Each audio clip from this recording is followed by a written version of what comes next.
pressing D&D questions. All right, here we go. Is it bad to message individually for roles instead of announcing it to the table? My party. So, just right off the bat, honestly, no, it's not bad. I think we just watched a video on like the flow of Dungeons and Dragons though, and how you can flow the game together. So I definitely think that it's probably not the most efficient way of doing things. I just tell them out loud. I let my players see every role that I do. And it's really fun when players see a role that they do, and like when everyone at the table sees a role and they all cheer and jump up in excitement because of it was a good roll, or they all freak out and they're all really sad because it was a bad roll. I think rolling is a part of the game, and it's something that really connects us and makes it very interactive for everyone all at the same time. It's kind of like watching, I don't know, it's kind of like watching one of those ball games, score a touchdown, or make a home run and do a 3-pointer and stuff like that. Same thing, but with dice rolls. So my party has a tendency to metagame. Ooh. The best way to handle metagaming, this may sound weird, is to not handle it at all. You just kind of work around. It depends on how they metagame, but I think like one of the good ways to like work around metagaming is just like let them do it and then address it afterwards. If it's too bad, maybe just tell them to calm down, but we'll see what it says. Every time I give an individual player a skill check, the party will use the information that specific person gained before the individual has time to do anything. What does that mean? A recent example, I disguised an elf goddess in a peasant form and asked our elf rogue for a religion check.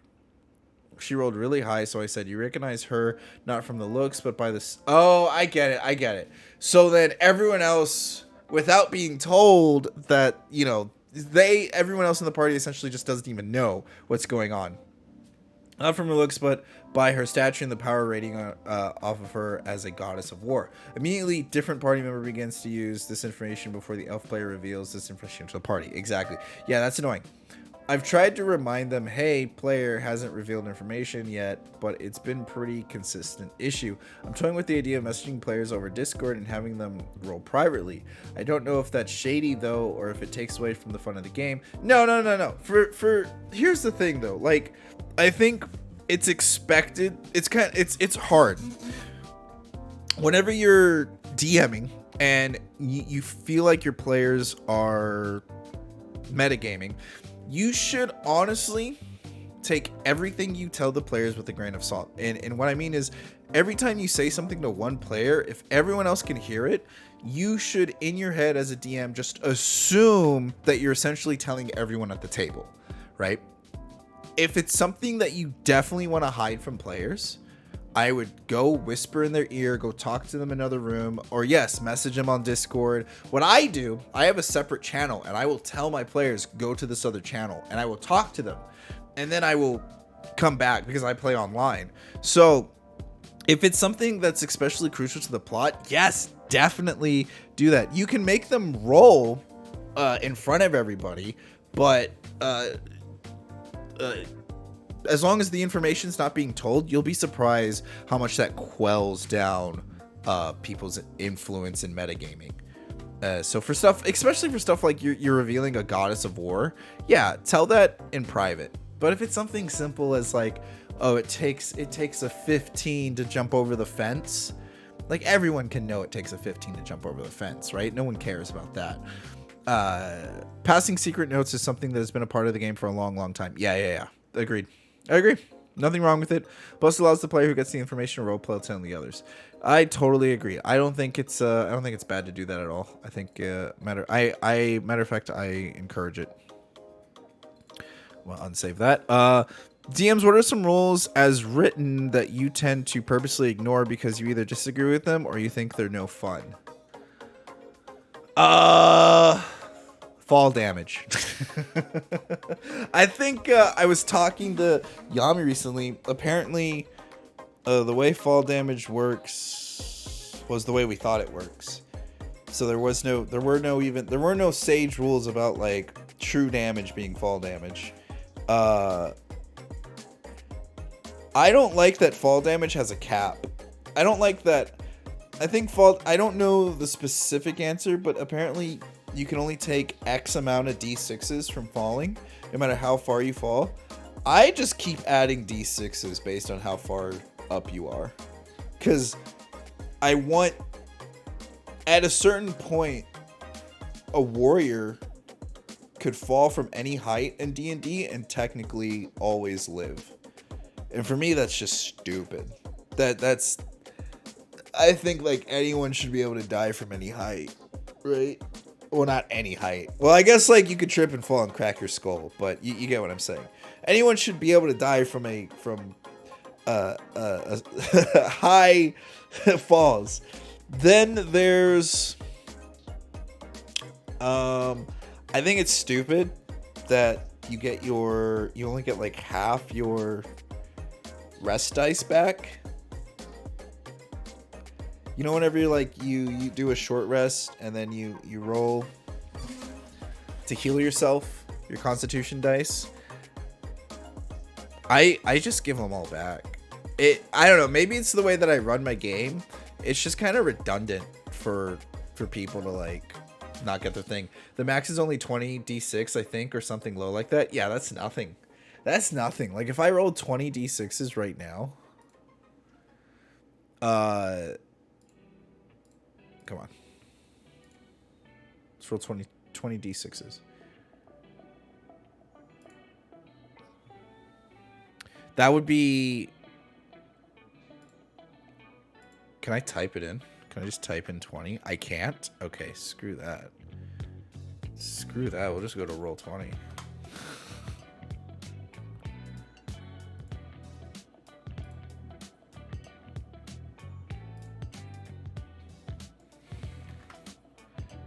D6s. 70 damage. I couldn't even kill a level 10 fighter if I wanted to with 20 d6s. Just to like prove a point.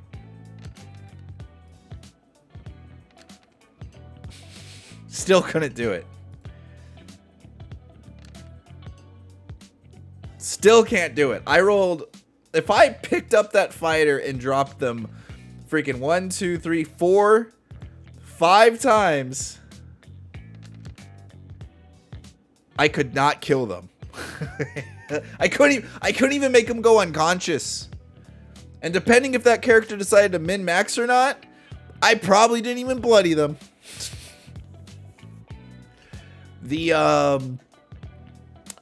Yeah, that is easily survivable. It is. It's stupidly survivable. So I changed it.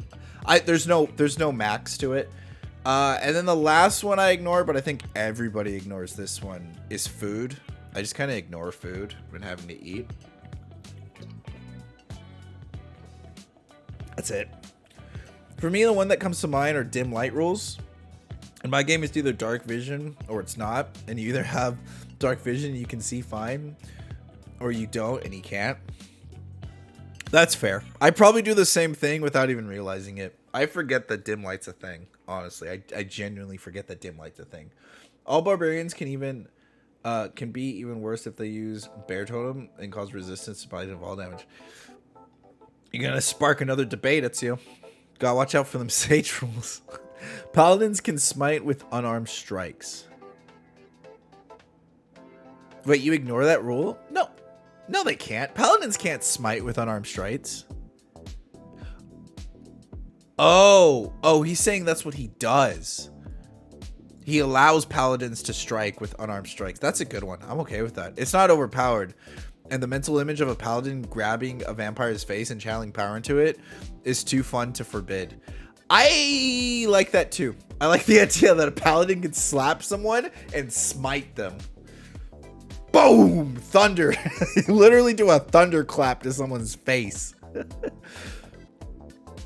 It also makes monk/pally builds way more fun.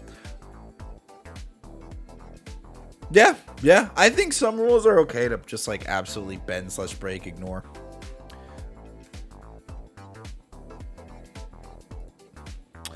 New player in the group upset at me for not role playing. Whoa, I think I read this one because I saw how long it was and I didn't want you guys to have me sit here and read this.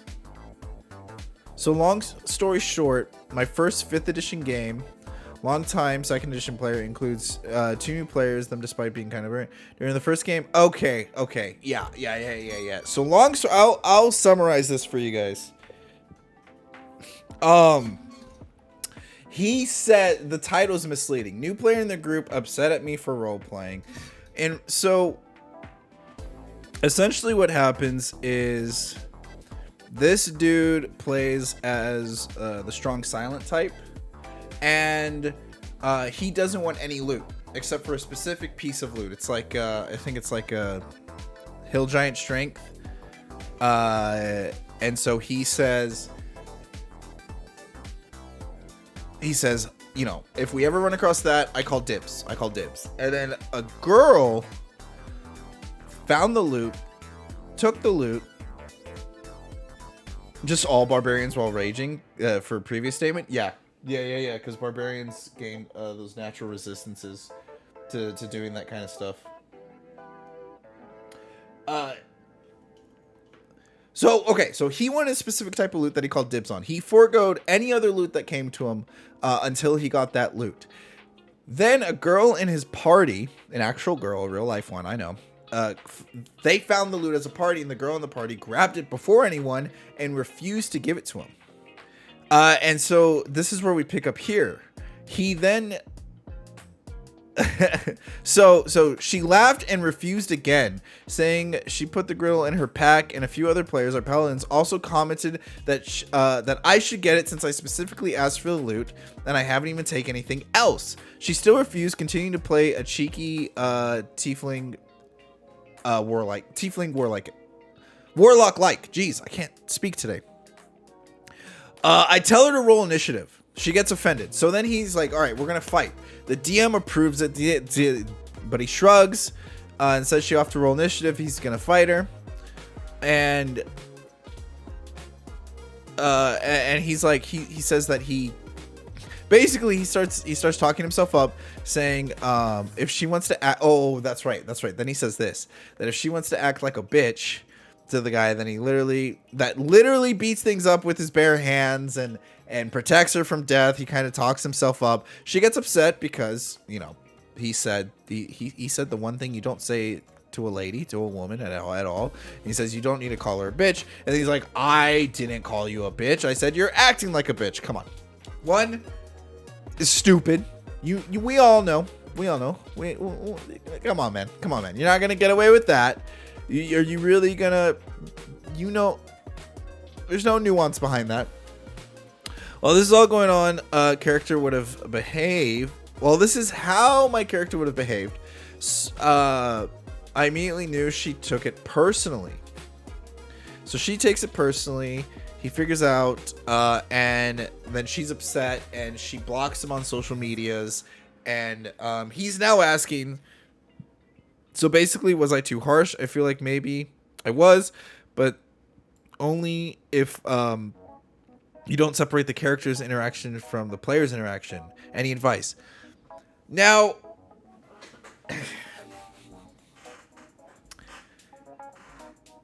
they're both in the wrong. Let's be real. They're both in the wrong. I think he escalated the situation to a point that it did not need to go to. I think it was okay up until the point where he, you know, said that she's acting like a bitch. You know, there's no need for name calling or anything like that, because I don't care. Oops, I did not mean to back out of that.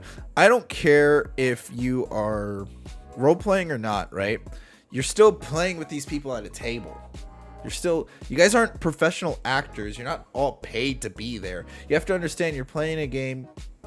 You're playing at a game with the people, and if that's not how you normally talk to that person, maybe you shouldn't pretend to talk to that person that way. You know what I'm saying? Just kind of a good rule of thumb.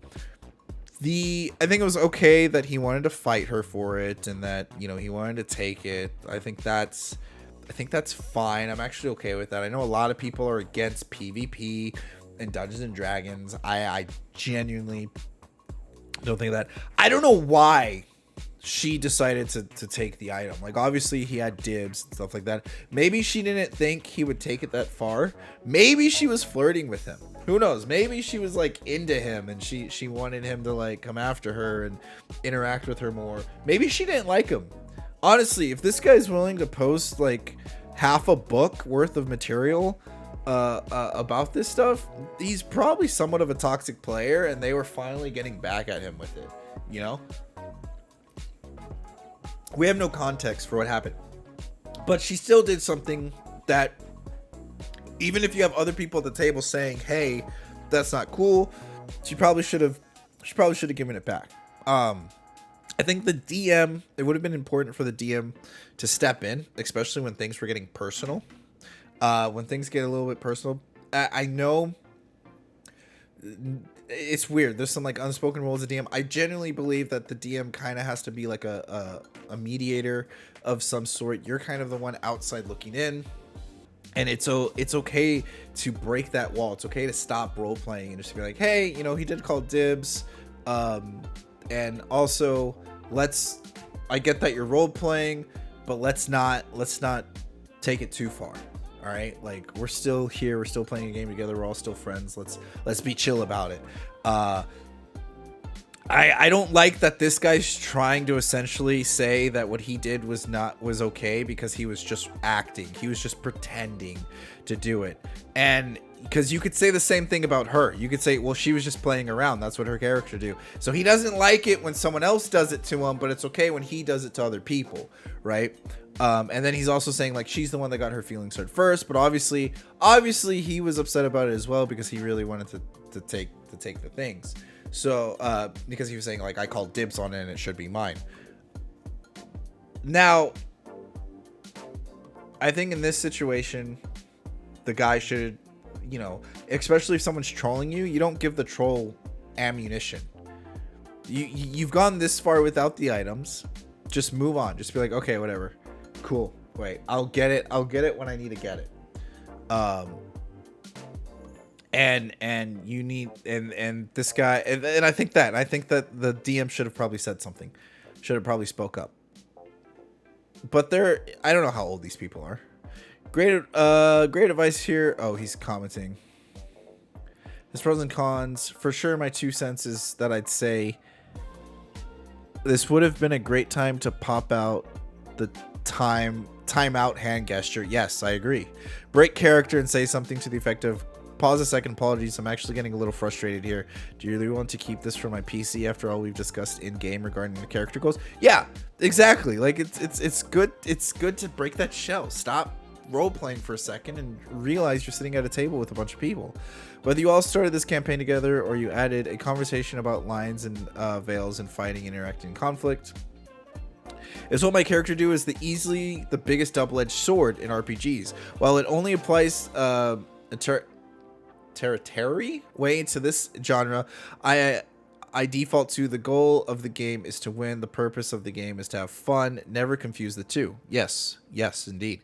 Meaning that if you have to sacrifice fun to win, then why bother playing? Agreed. And certainly it's wrecking things for others, and in a game where there is no win condition, save to get through the story, making things not fun doesn't actually make anybody closer to winning. This guy gets it. This guy gets it 100%. And I'm going to start stealing that. The goal of the game is to win, is to beat it, and to have fun. And if there's no ending to the game, and you're not having fun, what are you doing? This guy sums it up perfectly. Yeah, I agree. Like that's just the definition of a toxic player. Having fun out of the expense of other people is not cool. Not cool at the table. Don't do it.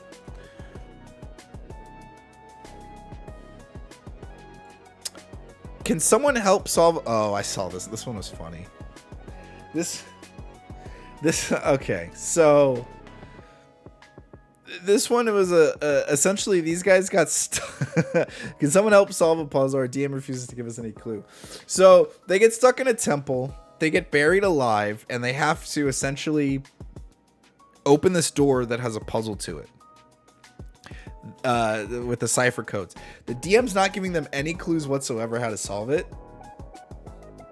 And they're going to starve to death. And I'm like, man, that DM's a prick.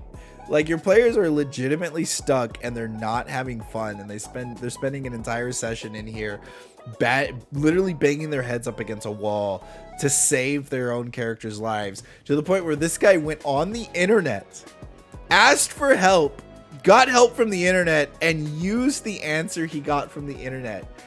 Dude straight up cheated, and you know what? Good. Fuck that DM.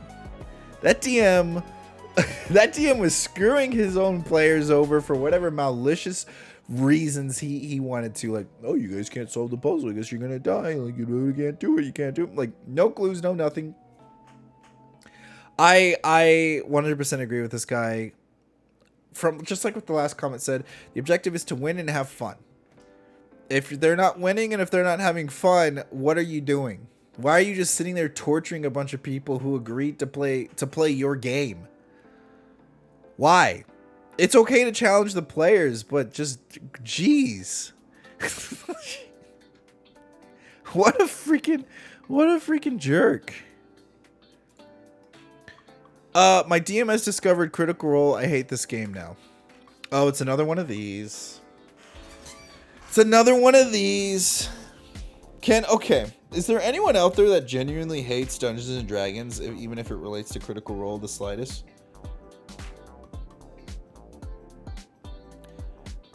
This is another book. Again, I read the long ones for you guys so that way I could summarize it, so I'm not just sitting here having to read the whole thing.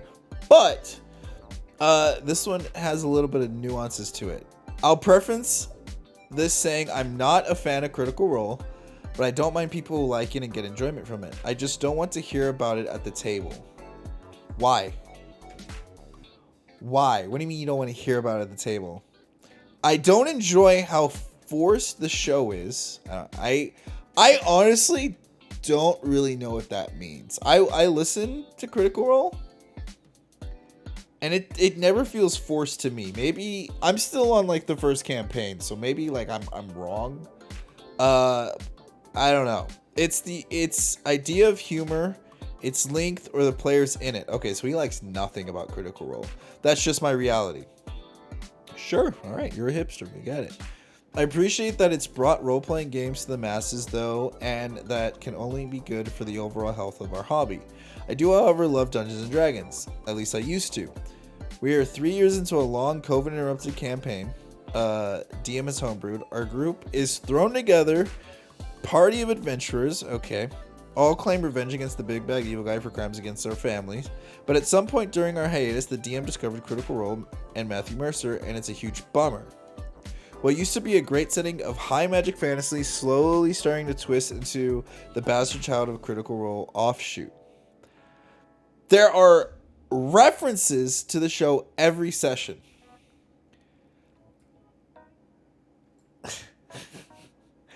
And now characters from it have started appearing in the game as DMPCs using Critical Role rules.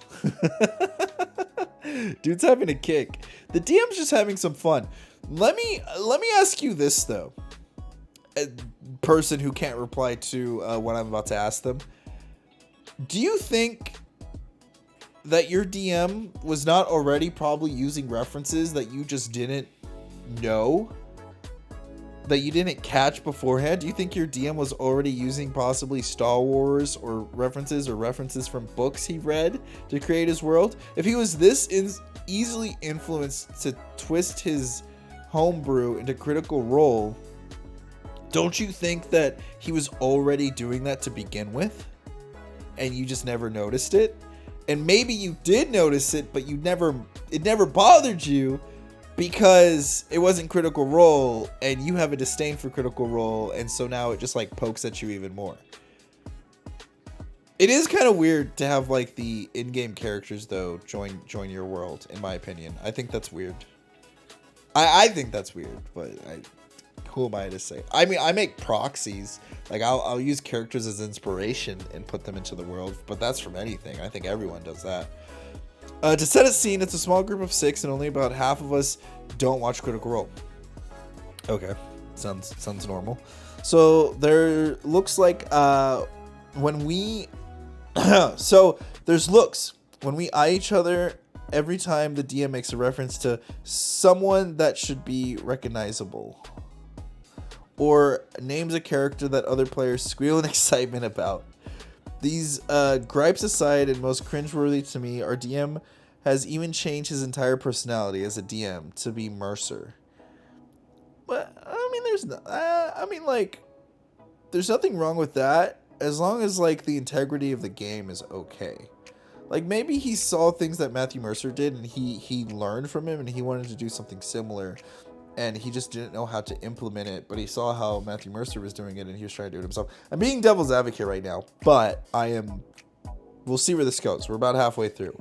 As ridiculous as this is to believe, he suddenly showed up one week in the same outfit, leather cuffs and all as him, and has even grown out his hair. All right. Well, now he has an idol now. He looks up to him. He's don't be mad at him for that. Okay. He wears Critical Role merchandise. Will spend about an hour every week recapping the episode he just watched over YouTube. It's a passion. The DM loves Dungeons and Dragons. Okay. I'm sorry. I'm going to keep going. The problem is he isn't Matthew Mercer. Oh, he's hitting him with the reality check. He doesn't have the charisma. Oh, buddy. Nor range to deliver a gaming experience like a 5-hour podcast conducted by trained actors in one session. As a result, it has killed my enthusiasm to play. And now I find myself finding reasons not to get engaged with the group. Dude, what this told me right here is that the DM... I'm not saying that the DM was bad or anything, but the DM was probably a narrator. Meaning that the DM probably just read things out loud and just like spoke and just said, there's a door at the end of the hallway and there's, within the room, you see 5 pots, right?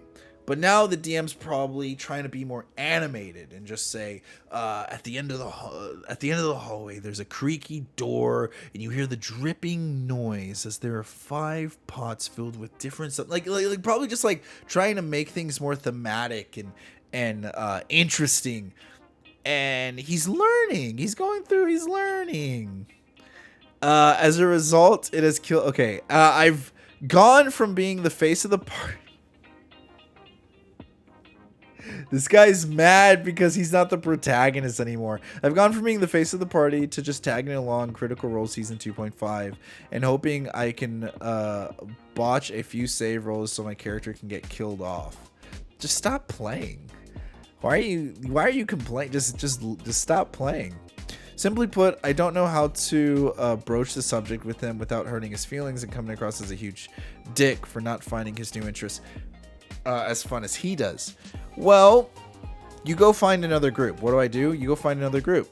You don't... What is this? A lot of people are calling me out for having main character syndrome. That's literally what I just said. Dude, well, here's the thing. He's only saying his point of view, which we have a very biased point of view of, and he's not talking about other people's experiences. He's saying half the group enjoys Critical Role, and half the group seems to be enjoying the references and things that are going on, which to me sounds like a majority of the group. I can only assume. He's not saying that anyone else seems to be having problems. Again, the DM was probably making references before, and this is a transition for the DM. The DM's probably always wanted to be like this. He's probably been inspired. He just didn't know how. He didn't know what he didn't know. Let me see this edit. I just want to address that here it's far from the case. The group in general is very combat orientated. I'm very comfortable with speaking side of things, both in the stat block and in real life, so it has always fallen on my character to do the talking. When I'm talking to DMPCs from podcasts I'm not interested in, however, I have little enthusiasm for it. What do you mean? Why are you not interested in them? Okay, so from what all you've told me is that you don't like that your DM is being more animated, and that you know that they're from Critical Role, and because they're from Critical Role, you don't like it. But you don't seem to have a problem with the other PCs. Only when I'm talking to from the podcast PCs, I'm not interested in. However, I have a little enthusiasm for it. It sounds like you're just being difficult. I'm not gonna lie. When I say I've gone from being the face of the participant, that's all I mean. Some of you are reading far too.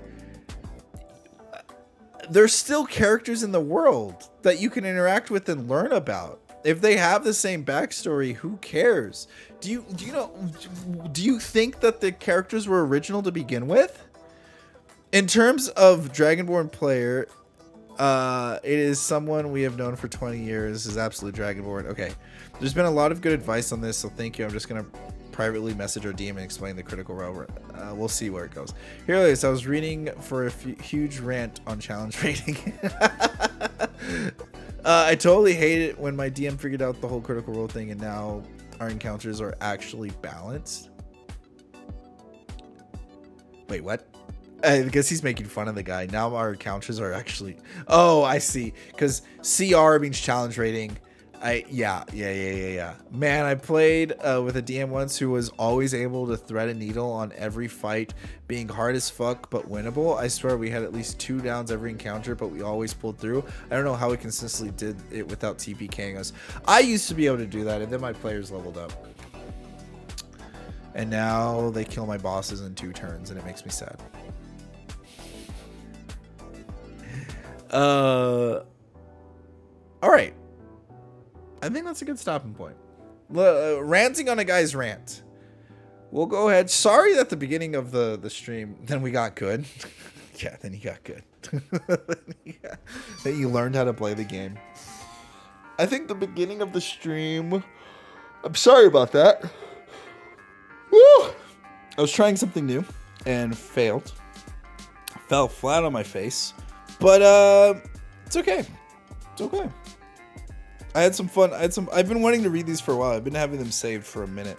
And we'll go over some more. And it's been a while since we've done a Reddit recap. Well, it's not really a Reddit recap. It's a Reddit. It's a